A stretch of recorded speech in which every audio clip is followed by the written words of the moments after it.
प्यारे बच्चों नमस्ते। स्वागत है आप सभी लोगों का हमारे इस YouTube चैनल में। तो आज हम देखने वाले हैं क्लास 7 ज्योग्राफी का जो चैप्टर नंबर 9 है ना, इसका क्वेश्चन और आंसर हम लोग देखने वाले हैं। तो चलिए फिर शुरू करें। और आप लोगों को बता दूं कि इसके एक्सप्लेनेशन का वीडियो ऑलरेडी अपलोड कर दिया है मैंने, तो जाकर के प्लेलिस्ट में देख लेना।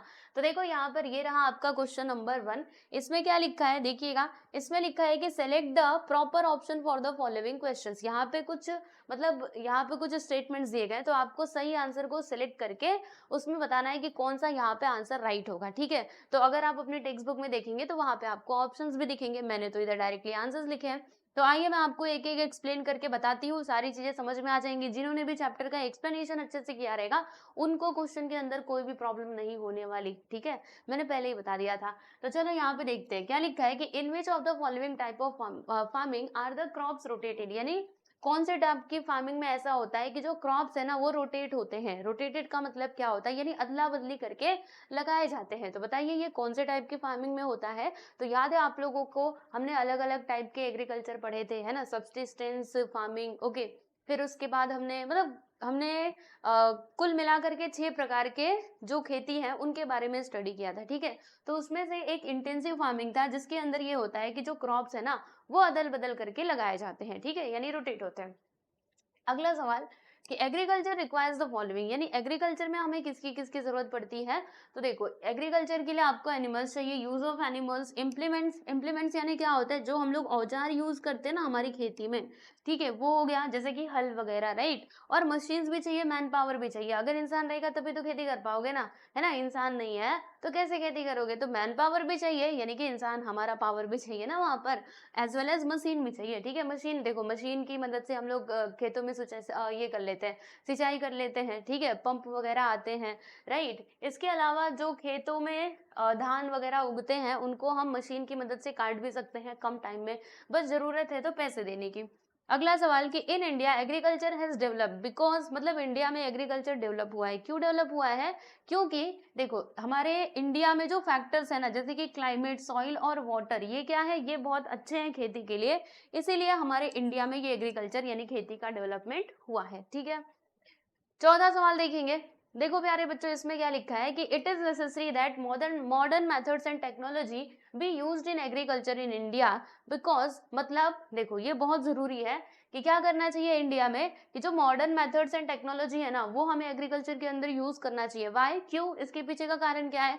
तो देखो भाई, सभी को पता है पॉपुलेशन इज ग्रोइंग, है ना, मतलब डे बाय डे जो हमारी पॉपुलेशन है वो घट नहीं रही भाई, बढ़ रही है। और अगर बढ़ रही है तो देखो, जब लोग बढ़ेंगे तो उनको भूख भी तो लगेगी, सभी लोगों को तो उनको खाना भी चाहिए। तो ये जो ग्रोइंग पॉपुलेशन है ना, अगर हमें उनकी भूख मिटानी है, ठीक है, तो हमें अपनी खेती का जो मतलब प्रोडक्शन है उसे बढ़ाना पड़ेगा। ठीक है, राइट। तो ये हो गया पॉपुलेशन इज ग्रोइंग। एंड दूसरी चीज क्या है कि हमारे इंडिया में देखो एग्रो बेस्ड इंडस्ट्रीज भी हैं, यानी बहुत सारी इंडस्ट्रीज ऐसी हैं जो खेती के जो प्रोडक्ट्स होते हैं ना, खेती से जो सामान निकलता है उसके ऊपर बेस्ड होता है। जैसे कि मैंगो जूस का मैंने आप सभी लोगों को एग्जाम्पल दिया था, फिर मैंने केचप का भी एग्जाम्पल दिया था। केचप किससे बनता है, टोमेटो से बनता है। टोमेटो कहाँ से आता है बोलो जल्दी से, तो वो हमारा खेती से ही आता है। वैसे ही मैंगो जूस किससे बनता है, मैंगो से बनता है। मैंगो कहाँ से आएगा, वही हमारे एग्रीकल्चर वाले बिजनेस से ही आएगा। समझ रहे हैं कि नहीं। तो इसीलिए बहुत जरूरी हो जाता है कि हम क्या करें, मॉडर्न मेथड्स एंड टेक्नोलॉजी का यूज करें, जिससे जो हमारा प्रोडक्शन है ना वो बढ़ पाए, और फिर बढ़ती जनसंख्या के हिसाब से हम उन लोगों के लिए पर्याप्त प्रोडक्शन कर पाए। तो चलिए क्वेश्चन नंबर 1 यहाँ पर होता है समाप्त। दूसरा सवाल हम लोग देखेंगे क्वेश्चन नंबर 2। इसमें क्या लिखा है कि give short answer for the following question, है ना। तो यहाँ पर हमें शॉर्ट शॉर्ट में आंसर लिखना है कुछ क्वेश्चंस के। तो पहला क्वेश्चन है कि describe the importance of irrigation for agriculture, यानी एग्रीकल्चर का जो देखो एग्रीकल्चर के अंदर इरिगेशन है, इरिगेशन यानी क्या होता है, सिंचाई करना। ठीक है, पौधों को पानी देना। तो ये जो इरिगेशन है ना, इसका इंपॉर्टेंस बताइएगा। What is the importance of agriculture for importance of irrigation for agriculture, यानी एग्रीकल्चर में इरिगेशन का क्या इंपॉर्टेंस है वो आप लोगों को बताना है। तो आइए फिर हम एक एक करके समझते हैं। देखो मैंने यहाँ पे पॉइंट वाइज आंसर लिखा है, जिससे आपको बहुत आसानी होगी इसको याद करने के लिए, समझने के लिए। ठीक है, देखो पॉइंट में आंसर, जैसे कई बच्चों को डाउट होता है कि हमें पैराग्राफ में आंसर लिखना चाहिए या फिर पॉइंट में लिखना चाहिए। देखो प्यारे बच्चों, आप पैराग्राफ में भी आंसर लिख सकते हैं एज वेल एज आप पॉइंट में भी लिख सकते हैं। बस कंडीशन ये है कि आपका आंसर राइट होना चाहिए। ठीक है, तो ऐसे अगर पॉइंट्स में लिखोगे तो नो प्रॉब्लम, टीचर आपको नंबर देंगे। और अगर आप ऐसे लिखना चाहते हो कि नहीं नहीं हमें पॉइंट्स में नहीं लिखना, हमें तो पैराग्राफ में लिखना है, लिखो ना, कौन आपको रोकने आ रहा है, ठीक है, बस आंसर राइट होना चाहिए। तो देखो यहाँ पर पहला पॉइंट क्या दिया है कि the monsoon in India is seasonal, it is highly variable and it's distribution is quite uneven. देखो प्यारे बच्चों, जैसे हमारे इंडिया की अगर हम बात करें तो हमारे इंडिया में जो बरसात का मौसम है यानी कि जो मॉनसून है ना, वो कैसा होता है, सीजनल होता है। जैसे एक पर्टिकुलर सीजन होता है ना कि अगस्त में अगस्त, सितंबर और मई और जून, ठीक है, तो हमारे यहाँ पे ये 4 महीने तक बारिश होती है। तो ये क्या है, ये सीजनल है। और हम ये भी देखते हैं कि ये कैसा, हाईली वेरिएबल। कभी कभी ऐसा होता है ना कि बारिश होने में बहुत ज्यादा टाइम लग जाता है, ठीक है, कहते हैं कि इस बार मानसून देरी से आएगा या फिर मानसून इस बार जल्दी आ गया। मतलब इसका कोई उतना, जैसे हम प्रेडिक्ट तो कर सकते हैं कि आगे आने वाले मई जून में बारिश होगी, लेकिन एकदम पूरा आप बोलो कि सटीक हम प्रेडिक्शन कर ले कि इसी दिन इसी समय पे बारिश हो जाएगी, तो ऐसा नहीं है, ठीक है। तो ये कैसा है, वेरिएबल है, इसमें हमें चेंजेस देखने के लिए मिल सकते हैं। किसी साल बहुत ज्यादा बारिश होती है, किसी साल कम होती है, ठीक है, आप बोल नहीं सकते। ओके, एंड इसका जो डिस्ट्रीब्यूशन है ना, वो भी क्या होता है, अनइवन होता है। कहीं पर ज्यादा बारिश होती है, कहीं पे कम बारिश होती है, ठीक है, ये प्रकृति का खेल है। ओके, तो वो अपने हिसाब से उसमें वेरिएशन हमें देखने के लिए मिलता है। तो इसीलिए इरिगेशन बहुत महत्वपूर्ण भूमिका निभाता है हमारी खेती में। जैसे कि हम जो किसान है वो अब बैठ जाए बस यही आस करके कि बारिश होगी तो हमारे फसलों को पानी जाएगा। अब सोचो बारिश हुई ही नहीं, बारिश हो रही है, जब मतलब बारिश हो रही है देरी से, तो अब ऐसे कंडीशन में किसान क्या करे, उसकी फसल तो बर्बाद जाएगी ना। इसीलिए उसको इरिगेशन मतलब वो क्या कर सकता है, अपने खेतों में सिंचाई कर सकता है बारिश का इंतजार ना करके। दूसरा है कि regular supply of water is essential for the growth of crops. बिल्कुल सही है, अगर आपको अपने फसल को उगाना है देन आपको रेगुलर सप्लाई देना चाहिए, राइट, है ना, मतलब वाटर रेगुलरली मिलेगा तब तो आपके क्रॉप ग्रो करेंगे ना। फिर supplying water to the crop artificially is called irrigation. सबसे पहली बात तो ये इरिगेशन क्या होता है, सिंचाई, यानी जब हम क्या करते हैं, हमारे क्रॉप्स को आर्टिफिशियल तरीके से पानी देते हैं। आर्टिफिशियल तरीका मतलब क्या, देखो नेचुरल तरीका क्या है कि बारिश हुई, हमारे फसलों को पानी मिल गया, वो है आपका नेचुरल तरीका। आर्टिफिशियल यानी क्या कि हम खुद इरिगेशन यानी सिंचाई कर रहे हैं अपने खेतों में, राइट, तो वो मेरा कैसा हो जाएगा, आर्टिफिशियल वाला, ठीक है। तो ये करते हैं, राइट। फिर the ground water is obtain for irrigational purposes by digging wells, bore wells, ponds. यानी कि देखो हम इरिगेशन के लिए क्या क्या करते हैं, इरिगेशन मतलब अपने खेतों में पानी देने के लिए हम ये सारे काम करते हैं ना, डिगिंग वेल्स यानी कि कुआं खोदते हैं, फिर बोरवेल्स बनाते हैं, पॉन्ड्स बनाते हैं, टैंक्स बनाते हैं, ताकि नहर बनाई जाती है। आप लोगों ने देखा होगा, जो भी बच्चे गांव से बिलोंग करते होंगे उन लोगों के गांव में ना नहर तो रहती ही होगी। नहर कैसी होती है, बहुत बड़ी सी ऐसे करके ऐसे चौड़ी सी फैली हुई होती है और खेतों में वो पानी डालते हैं। सरकार भी इसमें नहर बनाने में मदद करती है, ठीक है।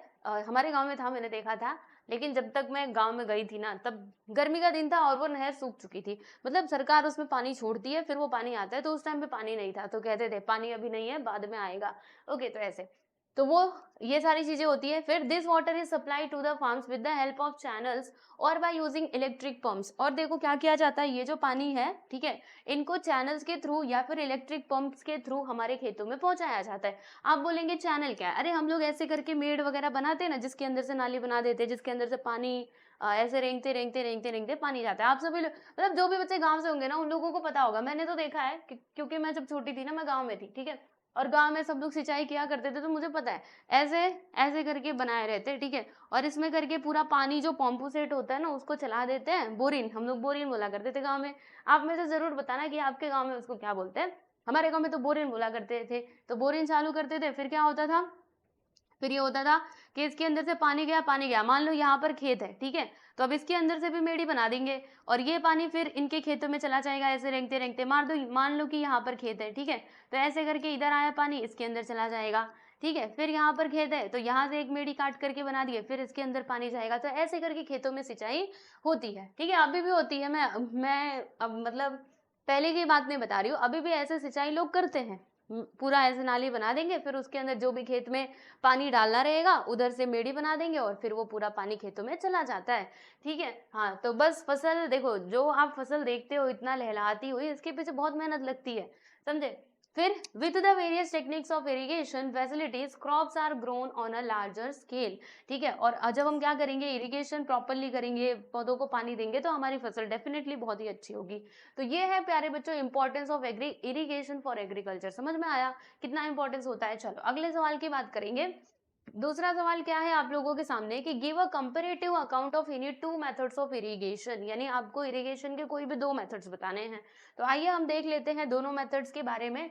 तो आइए देखते हैं। देखो प्यारे बच्चों, इरिगेशन के कौन कौन से यहाँ पर मतलब ये है टेक्निक्स है, देखिएगा। वेल इरिगेशन यानी कि जो वेल होते हैं कुएं वगैरह उनसे सिंचाई की जाती है। फिर यहाँ पे कैनल इरिगेशन हो जाएगा, है ना। कैनाल इरिगेशन कैसा होता है, देखो यहाँ पे स्पेलिंग थोड़ी सी मिस्टेक है, मैं आपको बताऊं ठीक से लिख करके। देखो प्यारे बच्चों, इसका स्पेलिंग ये नहीं होगा, प्लीज इसको करेक्ट कर लेना, ठीक है। पीडीएफ में भी आपको यही लिखा हुआ मिलेगा, तो मैं आप लोगों से रिक्वेस्ट करती हूँ इसको ना आप प्लीज करेक्ट कर लेना। देखो ये होता है कैनाल इरिगेशन, समझ में आया, राइट। फिर उसके बाद यहाँ पे टैंक इरिगेशन होता है, टैंक बनाए जाते हैं तब जाके उसके अंदर से पानी मतलब डाला जाता है हमारे खेतों के अंदर। तो ये सभी इरिगेशन के अलग अलग मेथड्स है। कौन कौन से हैं? वेल इरिगेशन, कैनाल इरिगेशन, फिर यहाँ पे टैंक इरिगेशन। तो इसमें से हम लोग दो टाइप के जो इरिगेशन होते हैं ना उनके बारे में हम यहाँ पे समझने वाले हैं।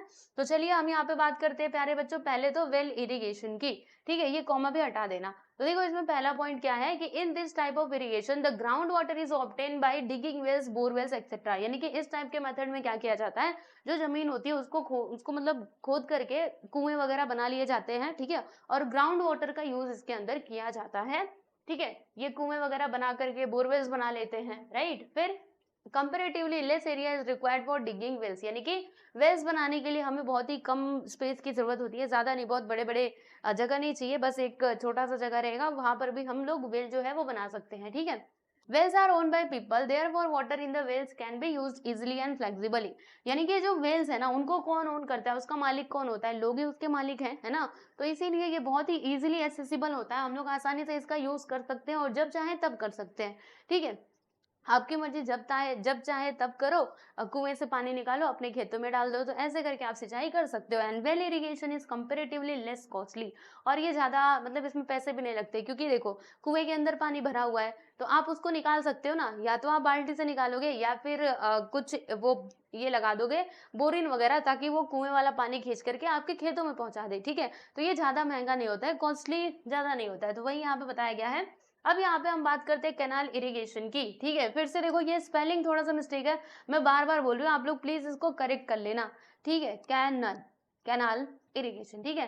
तो देखो इसमें क्या होता है, the dams are constructed on the rivers, rivers के ऊपर डैम्स बनाए जाते हैं, and the store water in the dams is supplied to the surrounding regions with the help of the, लो भैया फिर से आ गया ये कैनाल्स, ठीक है, ऐसे। This is known as canal irrigation. तो प्लीज इसको ठीक करना, मैं आपको बार बार ऐसे बता रही हूँ। तो देखो प्यारे बच्चों, डैम्स बनाए जाते हैं, फिर the store water in the dams, जो डैम्स के अंदर पानी स्टोर हुआ रहता है उसको हम क्या करते हैं, जो भी सराउंडिंग आसपास का रीजन रहता है वहां पे उसको सप्लाई किया जाता है कैनाल्स के through, and this is known as canal irrigation. इसी को क्या कहा जाता है प्यारे बच्चों, कैनाल इरिगेशन कहा जाता है, ठीक है। And comparatively a vast area is required for constructing dams, यानी कि डैम्स बनाने के लिए अगर देखा जाए तो हमें ज्यादा स्पेस की जरूरत पड़ेगी, ज्यादा एरिया चाहिए होगा। एंड डैम्स जो जनरली है ना वो उनको कौन ओन करता है, तो ओन बाय द गवर्नमेंट, यानी जो सरकार है वो उनको ओन करती है, ठीक है, क्योंकि बहुत खर्चा लगेगा ना तो वो सरकार ही बनाएगी, right. Therefore, water in the dams may not be used easily and flexibly।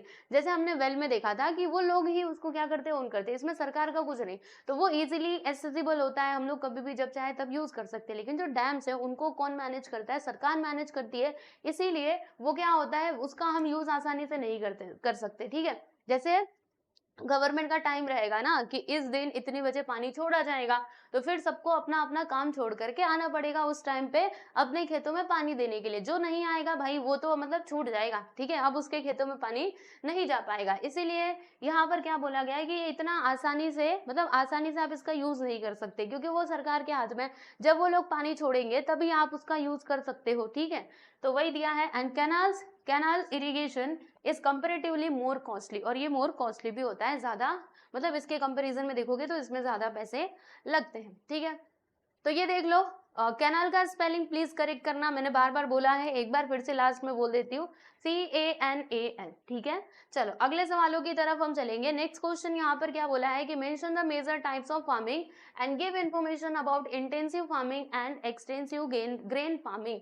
यानी कि आपको करना क्या है, देखो आपको ना जो हमने दो टाइप के फार्मिंग देखे थे ना प्यारे बच्चों, ठीक है, वैसे तो हमने और भी टाइप के फार्मिंग देखे थे, लेकिन यहाँ पर हमें इंटेंसिव फार्मिंग के बारे में बताना है और जो एक्सटेंसिव ग्रेन फार्मिंग है इसके बारे में हम लोगों को बताना है, ठीक है। तो आइए हम समझते हैं। तो देखो, intensive farming and extensive farming are the major types of farming, ठीक है। इंटेंसिव और जो एक्सटेंसिव फार्मिंग है ये मतलब मुख्य तौर पे देखा जाए तो ये मेन टाइप ऑफ फार्मिंग है। And the information on intensive farming and extensive farming is as follows. तो देखिएगा, सबसे पहले हम यहाँ पर बात करने वाले हैं प्यारे बच्चों इंटेंसिव फार्मिंग की। देखो, इसमें क्या होता है कि अ type of farming in which maximum production is obtained from a minimum area is called the intensive farming. Intensive farming किसको कहा जाता है? जब हम मैक्सिमम प्रोडक्शन लेते हैं मिनिमम एरिया में तो वो आपका इंटेंसिव फार्मिंग होता है, ठीक है। एंड इसके फीचर्स क्या क्या है? तो सबसे पहला कि इंटेंसिव फार्मिंग इज अ सब टाइप ऑफ सब्सिस्टेंस फार्मिंग। बिल्कुल सही, सब्सिस्टेंस फार्मिंग के अंदर ही इंटेंसिव फार्मिंग आता था, और वो जो एक्सटेंसिव है ना वो हमारा दूसरे वाले के अंदर आता था, ठीक है। फिर this type of farming is mostly seen in developing regions, और ये हमें कहाँ पर जनरली देखने के लिए मिलता है? डेवलपिंग रीजन्स में देखने के लिए मिलता है। And farm production is sufficient, farm जो खेती से प्रोड्यूस होता है it is only sufficient for the requirement of the family, ठीक है। फैमिली के मतलब फैमिली का भरण पोषण उसमें हो जाता है। इसमें ऐसा बहुत ज्यादा ये लोग लालचपना नहीं करते कि हमें बाहर बेचना है, बाहर बेच रहा है, क्योंकि इतना ये उगा पाते हैं जितने से इनका भरण पोषण हो जाए, ठीक है, क्योंकि लिमिटेड एरिया होता है ना। ओके, तो वही है। और इस टाइप के in this type of farming the cultivator and his family are totally dependent on farming, ठीक है। मतलब इस टाइप के फार्मिंग में क्या होता है, जो खेती करने वाला है और जो उसकी फैमिली वो पूरी की पूरी डिपेंड होती है खेती के ऊपर, ठीक है। And besides the cereals vegetables are also grown to the some extent, यानी कि इसके अंदर देखो अनाज के अलावा वेजिटेबल्स भी उगाए जाते हैं इस इंटेंसिव फार्मिंग में, ठीक है प्यारे बच्चों। तो याद रखिएगा, बहुत सिंपल है, मैंने एक्सप्लेनेशन में ये बहुत अच्छे से बताया। देखो मुझे अभी तक याद है, आपको भी याद होगा वैसे। चलो अब हम जरा एक्सटेंसिव फार्मिंग की बात कर लेते हैं। तो एक्सटेंसिव फार्मिंग में क्या होता है देखिएगा, इसके लिए हम लोग ना लार्ज एरिया का मतलब लार्ज एरिया चाहिए होता है, लगभग 200 हेक्टेयर से भी ज्यादा, ठीक है। और ये मेनली ना बिजनेस के नजरिए से सोच करके ही इसको किया जाता है कि हम क्या करेंगे, यहाँ पे जो भी फसल उगेगी उसको बाजार में बेचेंगे, फिर पैसे कमाएंगे। तो a type of farming in which maximum production is obtain from a large farm area is called extensive farming, ठीक है। मतलब a type of farming in which maximum production, यानी कि इसमें ना ज्यादा प्रोडक्शन को ऑब्टेन किया जाता है और इसमें एरिया भी काफी क्या होता है, ज्यादा होता है, इसीलिए तो इसका नाम क्या है प्यारे बच्चों, एक्सटेंसिव फार्मिंग, ठीक है। अब इसके मेन फीचर्स क्या क्या है? तो पहला है कि एक्सटेंसिव फार्मिंग इज अ सब टाइप ऑफ कमर्शियल फार्मिंग, ठीक है। अब ये कमर्शियल फार्मिंग का एक सब टाइप है, राइट। और फार्म का जो साइज है वो कितना होता है, 200 हेक्टेयर से भी ज्यादा, ग्रेटर देन 200 हेक्टेयर, याद रखिएगा। एंड देखो इसमें की पॉइंट क्या हो जाएगा आप लोगों का कि ड्यू टू द, देखो अब यहाँ पे जो पॉपुलेशन है मतलब खेत ज्यादा है और लोग क्या है, कम है, इसीलिए क्या किया जाता है, स्पेस पॉपुलेशन की वजह से इस टाइप के फार्मिंग में ना मशीन्स का यूज करते हैं, जैसे कि ट्रैक्टर्स का यूज करते हैं, क्रशर्स का। फिर जो कीड़े मकोड़े मारने वाली जो दवाई होती है ना उसको छिड़कने के लिए हम किसका उपयोग करते हैं, हेलीकॉप्टर का या फिर प्लेन्स का यूज करते हैं, ठीक है, क्योंकि काफी बड़ी खेती होती है, अब उतने में कोई इंसान नहीं कर पाएगा, ठीक है, इसीलिए मशीन का यूज किया जाता है। और मोनोक्रॉप इसका जो मतलब मेन कैरेक्टरिस्टिक है, यानी कि इसके अंदर सिंगल फसल जो है वो लगाई जाती है, ठीक है। देखो single crop cultivation is the striking characteristics of this type of farming. And the main crop, देखो यहाँ पे मेन क्रॉप्स क्या क्या है, wheat and other crops like barley, oats, soya beans etcetera are grown in this type of farming. And in this type of farming huge expenditure are needed for the purchase of machinery, fertilizers, pesticides, transportation etcetera. यानी कि अब देखो इसका size बड़ा है, right, तो इसके लिए हमें ये सारी चीजों की जरूरत पड़ेगी और पैसे भी उसके लिए ज्यादा लगेंगे, है ना। मतलब हम कह सकते हैं कि इसमें कैपिटल इन्वेस्टमेंट काफी ज्यादा लगता है। तो देखो यहाँ पे वही है कि this type of farming requires heavy capital investment and this type of farming is carried out in the temperate grassland region. अब कई सारे बच्चे सोचेंगे मैडम जी ये क्वेश्चन कितना बड़ा है, इसका आंसर इतना बड़ा आपने क्यों दिया, छोटा कर दो, छोटा कर दो। आओ बच्चों आप लोग को एक बात बताओ, छोटा करना चाहते हो, देखो इसको आप समझ लो, अपने आप ही छोटा हो जाएगा, यानी एग्जाम में आपको खुद से लिखना है। अब मैं आपको याद करवाती हूँ, इंटेंसिव फार्मिंग में क्या होता है बताना जरा। इसमें लिमिटेड एरिया होता है, लिमिटेड एरिया में ही ज्यादा प्रोडक्शन प्राप्त करने की कोशिश की जाती है। एक्सटेंसिव में क्या होता है कि आपके पास बहुत सारा एरिया होता है एंड आप क्या करते हो, इसमें खेती वगैरह करते हो और इसमें ज्यादा कैपिटल की भी जरूरत पड़ती है, क्योंकि यहाँ पे ज्यादा ये है मतलब ज्यादा एरिया है तो हमें ज्यादा कैपिटल लगाना पड़ेगा, ठीक है। और फिर एक्सटेंसिव में क्या होता है कि हम छिड़काव करने के लिए या फिर खेत की जुताई करने के लिए ट्रैक्टर्स वगैरह का यूज करते हैं, मशीन्स का यूज करते हैं। बट इंटेंसिव में ऐसा नहीं होता है, इंटेंसिव में जो फैमिली मेंबर्स हैं वो लोग ही खेत का काम कर देते हैं, ठीक है ना। तो आप इसको समझ लो एक बार, अच्छे से याद हो जाएगा, आपको कुछ भी रट्टा मारने की आवश्यकता नहीं है।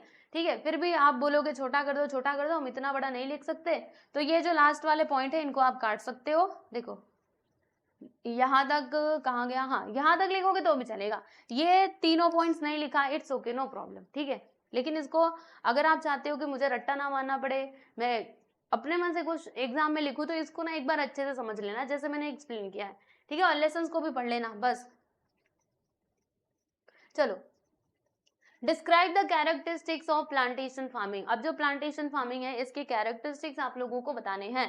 तो देखो यहाँ पर हम एक एक करके सारे कैरेक्टरिस्टिक देखेंगे, अब आप बोलेंगे, ठीक है। आप लोगों की ये बहुत शिकायतें रहती हैं कि इतना बड़े बड़े क्वेश्चन, इतने बड़े बड़े आंसर्स क्यों देते हो। देखो बच्चों, अगर किसी क्वेश्चन का आंसर बड़ा है तो वो तो मुझे बताना पड़ेगा, है ना। अब मैं आप लोगों को छोटा देने के चक्कर में गलत आंसर तो नहीं बता सकती ना, इसीलिए बड़े आंसर जब रहते हैं तो बड़ा आंसर देना पड़ता है। आइए देखते हैं। सबसे पहला नेचर, ठीक है, प्लांटेशन फार्मिंग के बारे में बता रहे हैं, नेचर इसका देखिएगा। तो प्लांटेशन फार्मिंग जो है ये किसका सब टाइप है, तो ये आपका कमर्शियल फार्मिंग का सब टाइप है, ठीक है। एंड द फार्म साइज, इसमें क्या होता है, फार्म साइज इसका ना 40 से लेकर के 200 हेक्टेयर तक होता है, मतलब इसके बीच में होता है, समझे। 200 से ज्यादा हुआ तब तो वो हमारा वो वाला हो जाएगा ना एक्सटेंसिव, तो ये 40 से 200 समझ लो, या फिर 40 से ज्यादा, ठीक है। और ये जो हिली ट्रैक्ट्स होते हैं, जो पहाड़ी एरियाज होते हैं, वहां पर इसको प्रैक्टिस किया जाता है, मतलब वहां पे करते हैं ये वाली खेती। एंड इसीलिए देखो, अगर वो खेती पे कर रहे, ट्रैक्स पे कर रहे, मतलब खेती नहीं, पहाड़ी एरिया में कर रहे, तो वहां पर ना मशीन्स का यूज करना थोड़ा सा इम्पॉसिबल जैसा होता है, क्योंकि सोचो ना, ऊंची पहाड़ ऐसे करके रहेगा, मतलब नीचा फिर पहाड़ आ गया, नीचा फिर पहाड़, ऐसे करके हमने खेती की, तो उस पर आप ट्रैक्टर कैसे चलाओगे। इसीलिए इसमें मशीन का ज्यादा यूज नहीं हो पाता। तो इसी के कारण क्या होता है, यहाँ पर जो मैन पावर है ना, ये बहुत ही इंपॉर्टेंट हो जाता है, यानी इंसान को उसमें काम करना पड़ेगा, ठीक है भैया। फिर नेचर इसको समझ में आ गया कैसे होता है। नेचर में देखो, बस इतना याद रखना कि मतलब किस टाइप का मतलब कमर्शियल फार्मिंग का ही एक सब टाइप है, ये याद रखना। और इसमें एरिया कितना होता है, 40 से 200 हेक्टेयर्स। इसमें हम मशीन्स का यूज करते हैं बिकॉज ये हिली ट्रैक्स के ऊपर प्रैक्टिस किया जाता है, तो ये सारी चीजें याद रखिएगा। फिर क्रॉप्स आर ग्रोन, कौन कौन से टाइप के जो फसल है वो इसके अंदर उगाई जाती हैं। तो देखो आप लोगों को बताऊं, this type of farming is a single crop farming, ठीक है, ये सिंगल क्रॉप फार्मिंग होता है। And this type of farming does not produce grains, यानी कि इसमें ना ग्रेन्स नहीं, अनाज नहीं उगाए जाते। तो फिर क्या उगाया जाता है, जो आपके कमर्शियल क्रॉप्स होते हैं, जैसे कि टी हो गया, रबर हो गया, कॉफी हो गया, कोकोनट हो गया, स्पाइसेस, मसाले वगैरह सब इसके अंदर उगाए जाते हैं, तो ये इसका क्रॉप्स हो जाएगा, राइट। फिर यहाँ पे बिगिनिंग एंड स्प्रेड, ओके, तो ये कब से शुरू हुआ था, फिर ये कैसे फैला, वो हम देखते हैं। तो ये जो है ना, ये हमारा कॉलोनियल पीरियड से शुरू हुआ था, और फिर उसके बाद ये मतलब स्प्रेड हो गया धीरे धीरे करके, ये पूरा फैल गया। और ये कहाँ पे, जो ट्रॉपिक्स वाले रीजन होते हैं वहां पर इसको प्रैक्टिस किया जाता है। And this type of farming is practice in India, India में ये होता है। एंड अदर जो साउथ एशियन के स्टेट्स है ना, मतलब कंट्रीज हैं, Africa, south and central America, यहाँ पे किया जाता है। तो ये इसका बिगिनिंग एंड स्प्रेड हो गया। फिर यहाँ पे जो चौथा है वो क्या है, सब टाइप। तो देखो इसके भी सब टाइप है, हाँ, हॉर्टिकल्चर और फ्लोरिकल्चर इसके सब टाइप है प्लांटेशन फार्मिंग के, ओके। और इन हॉर्टिकल्चर और फ्लोरिकल्चर में क्या किया जाता है, देखो याद रखो, फ्लोरी प्लस, देखो FLOWER, एफ से फ्लावर होता है, एफ से फ्लोरिकल्चर, यानी समझ लो इसमें फूलों की खेती आ जाती है। तो अगर इसमें फूलों की खेती आती है तो हॉर्टिकल्चर में क्या आ जाएगा प्यारे बच्चों, फलों की खेती यानी कि फ्रूट्स, ठीक है, हाँ कंफ्यूज ना हुई हो। तो वही यहाँ पे दिया गया है कि वैरायटी ऑफ, यहाँ पे कई सारे देशी, नेटिव यानी देसी, एक्सोटिक यानी विदेशी, तो फ्रूट्स यहाँ पे उगाए जाते हैं हॉर्टिकल्चर के अंदर। और फ्लोरिकल्चर के अंदर क्या होता है कि कई प्रकार के जो फ्लावर्स होते हैं उनको उगाया जाता है लार्ज स्केल पे। अब कैपिटल इन्वेस्टमेंट की बात करेंगे तो देखो भाई, प्लांटेशन फार्मिंग में भी कैपिटल इन्वेस्टमेंट काफी ज्यादा चाहिए होता है। देखिएगा, this type of farming requires large scale capital investment, okay, due to the long duration of crops, the use of scientific methods, exportable production etcetera, ठीक है। एक्सपोर्टेबल मतलब इतना प्रोडक्शन हो जाए जिसको हम एक्सपोर्ट कर पाए, सो दैट यहाँ पे क्या होता है, कैपिटल इन्वेस्टमेंट ज्यादा होता है। एंड प्रॉब्लम्स, देखो हर काम में प्रॉब्लम है ना, बिना प्रॉब्लम के कुछ है ही नहीं।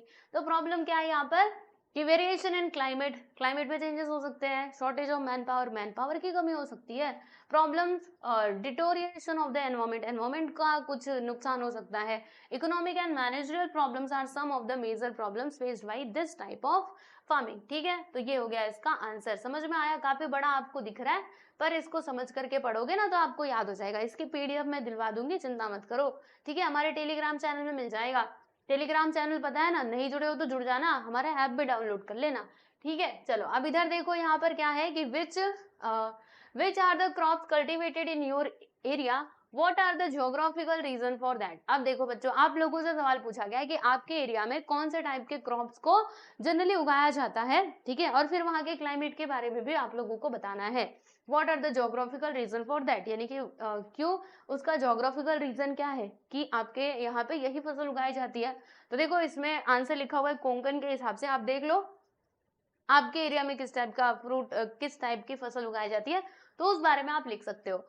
तो द मेजर क्रॉप्स क्या क्या है जो हमारे एरिया में उगते हैं, जैसे कि राइस हो गया, कोकोनट हो गया, मैंगो हो गया, जैक फ्रूट हो गया, ठीक है। अब देखो यहाँ पे इसका एक्सप्लेनेशन देखना कि high temperature, high humidity, high rainfall and alluvial soil are the favourable factors for the growth of rice, है ना। जानते हो ना, हाई टेम्परेचर, हाई ह्यूमिडिटी है, फिर रेनफॉल भी अच्छा है, high, and alluvial soil, soil कैसा है, एलुवियल है। याद है आपको सॉइल वाला चैप्टर जिसमें हमने अलग अलग टाइप के सॉइल के बारे में पढ़ा था, तो उसी में तो था ना एलुवियल सॉइल, तो वही है। तो ये सभी ना फेवरेबल फैक्टर्स हैं growth of rice. This climatic conditions prevail in the Konkan region, समझे। एंड ये हमें कोंकण रीजन में देखने के लिए मिलता है। फिर coconut, mango, jack fruit etcetera fruits also require the fruits also require the same climatic condition, therefore these fruits are largely grown in the Konkan region, ठीक है। तो इसलिए यहाँ पे ये फ्रूट्स उगाए जाते हैं क्योंकि इनका जो यहाँ का क्लाइमेटिक कंडीशन कैसा है, तो देखो प्यारे बच्चों ऐसा है जो यहाँ पे फ्रूट्स के लिए भी अच्छा है और जो राइस का ग्रोथ है उसके लिए भी अच्छा है, कोकोनट के लिए भी अच्छा है, तो इसीलिए यहाँ पर ये सारे जो फल फूल हैं वो उगाए जाते हैं, ठीक है। अगला क्वेश्चन है कि why is the agriculture in India seasonal in nature, what are the different what are the difficulties for the perennial agriculture. देखो प्यारे बच्चों, अब यहाँ पर क्या दिया है कि जो हमारा एग्रीकल्चर है इंडिया के अंदर वो सीजनल क्यों है। जैसे हम सीजन के हिसाब से देखते हैं ना कि जब सीजन आता है गेहूं का तब गेहूं उगाते हैं, फिर धान का सीजन आता है तो धान उगाते हैं, बराबर। तो ऐसा सीजनल क्यों है, इसके पीछे का कारण बताना है। तो आप देखते हैं, देखो यहाँ पे लिखा है ना कि the reason for the seasonal nature of agriculture in India are as follows. पहला, most of the farming in India is dependent on the monsoon, यानी कि जो हमारा इंडिया के अंदर एग्रीकल्चर है, फार्मिंग है, वो मोस्टली किसके ऊपर डिपेंड होता है, मानसून के ऊपर डिपेंड होता है। जैसे अगर मैं आपको बताऊं धान की खेती, ठीक है, जनरली आप गांव में देखोगे कि लोग क्या करते हैं ना, बारिश का इंतजार करते रहते हैं कि रुको जब बारिश आएगी ना तब हम क्या करेंगे, अपने खेतों में धान लगाएंगे। तो धान लगाने के लिए वो किसका इंतजार कर रहे हैं, बारिश का, यानी मानसून के ऊपर ही तो डिपेंड है। तो ऐसा इंडिया में होता है। तो monsoon is seasonal in India, और हमारे इंडिया में क्या है, मानसून क्या है, सीजनल है, पूरे साल बारिश नहीं होती, ठीक है। बारिश होने का भी एक महीना होता है, 4 महीने होते हैं। कब कब बारिश होती है, तो जून, जुलाई, अगस्त और सितंबर में, ठीक है, जून, जुलाई, अगस्त और सितंबर में होती है, बराबर। तो the rainfall is highly variable and its distribution is quite uneven in India। और हमारे इंडिया का जो रेनफॉल है देखो उसमें ज्यादा वेरिएशन देखने के लिए मिलता है, मैंने आपको पहले ही बता दिया था। और डिस्ट्रीब्यूशन भी कैसा होता है, अनइवन होता है। अब यहाँ पे हम देखेंगे the difficulties for perennial agriculture in India are as follows. अब देखो प्यारे बच्चों, यहाँ पे जो हमारा पेरिनियल एग्रीकल्चर है इसमें डिफिकल्टीज क्या क्या है, तो देखो non availability of regular water supply through out the year, ठीक है। पूरे साल जो वाटर का सप्लाई हो वो कैसा होता है, वो मतलब रेगुलर नहीं होता, ठीक है। क्या लिखा है, नॉन अवेलेबिलिटी, ठीक है, जो मतलब अवेलेबल ना हो, राइट। फिर variation in climatic condition, climatic condition में भी वेरिएशन होता है। लैक ऑफ कैपिटल, कैपिटल की कमी, and lack of transportation and shortage facilities, ठीक है, storage facilities, sorry storage facilities. तो लैक ऑफ ट्रांसपोर्टेशन, लैक यानी क्या होता है, कमी होना, ट्रांसपोर्टेशन की कमी होना, या फिर स्टोरेज फैसिलिटीज का कमी होना, फिर lack of marketing facilities, so that यहाँ पर ये जो सारे प्रॉब्लम्स है वो हमें ये खेती में देखने के लिए मिल सकते हैं, ठीक है, इंडिया के अंदर। बाकी सब कुछ तो अच्छा है, क्लाइमेटिक कंडीशन यहाँ का अच्छा है हमारी खेती के लिए, तो इस हिसाब से यहाँ पर एग्रीकल्चर किया जाता है, ठीक है प्यारे बच्चों, समझ आया आप सभी लोगों को। तो ये था हमारा चैप्टर नंबर 9 जिसके एक्सप्लेनेशंस भी हमने देख लिए हैं, हमने क्वेश्चन आंसर भी देख लिए हैं, ईच एंड एवरीथिंग। तो अगर आपको कोई भी लेसन चाहिए प्लेलिस्ट में जाकर के देख लेना, आपका ज्योग्राफी पूरा 1 से लेकर के पूरा लास्ट तक कंप्लीटेड है, ठीक है, क्वेश्चन आंसर्स भी कंप्लीटेड है और सब कुछ, तो बस आप लोगों को पढ़ना है, ठीक। चलिए मिलते हैं अगले वीडियो में, सभी को नमस्ते।